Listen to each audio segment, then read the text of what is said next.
Let's talk about PBS excluding Bernie Sanders, fam. So PBS excluded Bernie Sanders from their long segment, and let's just look at the website. I think it's right here, Johnny. She's got it in here. There it is. And yeah, they did an entire segment, and Can we watch that? Is that 3 minutes or 15? No, it's not worth watching. Well, I mean, Johnny, you just want to play it, but they completely excluded Bernie Sanders I want to see this. from this let's entire play this thing. So you want to hear it? Yeah. Just two out with 2 months to go until the first votes. Yamiche Alcindor brings us up to speed on the race for the White House. This is a Democratic field in flux. Candidates on the rise are shoring up weaknesses. Mass incarceration must end. It's that simple. Candidates whose campaigns are lagging are looking for a second wind. What are the challenges for you as a small business owner? Our kids are watching. And still other candidates are dropping out entirely. Today, it was Montana Governor Steve Bullock who left the race. He said in a statement, quote, "It has become clear that in this moment, I won't be able to break through to the top tier." Yesterday, it was former Pennsylvania Congressman Joe Sestak, a retired Rear Admiral. Despite walking the width of New Hampshire to try and boost name recognition, he failed to find national support.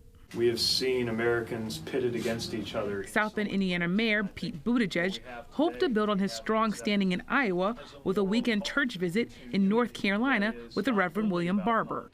The hope of an American experience. Today, he announced a new TV ad aimed at boosting South Carolina support. When I say we've got to unify the American people, it doesn't mean pretending that we're all the same. It means unifying around issues from wages and family leave to gun violence and immigration. Former Vice President Joe Biden spent the holiday weekend in Iowa, where his support has been losing steam. He also kicked off what he dubbed the No Malarkey Bus Tour.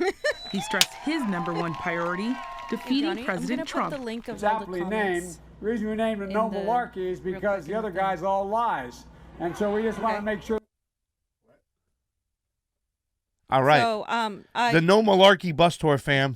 Johnny, I put the link with all the Twitter, so you can go to the comments, because I want you to look at some of the commentary. Can I say something? So this is just like a trailer, right? Yeah. But in the whole, I think, hour-long segment, they didn't mention Bernie Sanders not one time. Not one time. And so this echoes what my mother told me the other day. They don't mention him anywhere. She's like, the only reason I know about Bernie is because I watch you guys and because, of independent media. And because I see the pictures of his rallies on Facebook, on his social media, etc. But CNN, MSNBC, none of those people ever mention him. It's like he doesn't exist. I'm like, yes, that's what they want people to think, that he doesn't exist. That this is a Bernie blackout, like people are saying. And why is my favorite, one of my heroes, Reverend Barber, hanging out with Pete Buttigieg? I'm going to have to give Reverend Barber a call because I don't like to see that and stuff like that.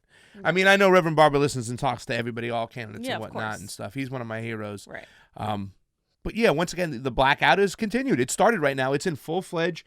It's against Bernie Sanders. It's against Tulsi Gabbard, and they're going to continue to attack, Yeah, and I believe I put it here. Let me just...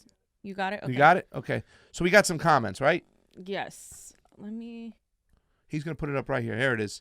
So a Democratic presidential candidate on stage for the final debate this year, Thursday, December 19th, hosted by NewsHour and Politico. And this is the PBS one, right? Now, we want to give the candidates the opportunity to address what really matters to you. Submit your comments here. So what do we got? What about Bernie? Is this a joke? You couldn't once mention the most popular politician in America running for POTUS?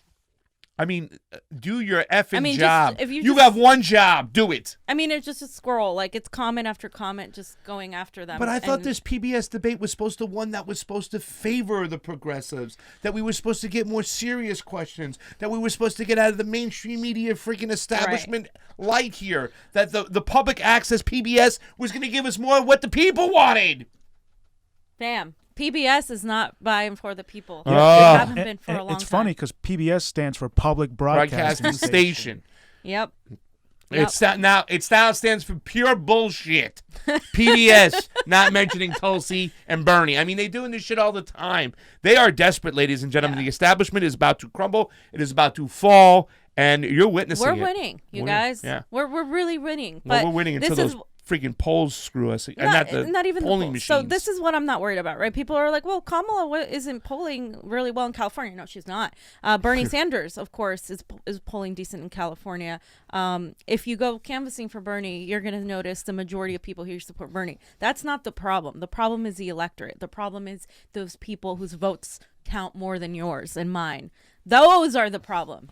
That's how they defeat Bernie in this election, not by the will of the people, but by the manufactured idea that he's not popular. So when they go and they nominate somebody else, then you're like, oh, okay, it's backed up by these polls. It's backed up by the fact that, he's not being endorsed by these establishment candidates. And that's what it is. And if they really wanted to defeat Donald Trump, of course, they wouldn't be trying so hard to defeat Bernie. Look at this. Every single comment. Why wasn't Bernie covered in your 2020 candidates? Did they even cover Blumbito? Oh, no, they didn't cover Blumbito, did they? I can't stand it.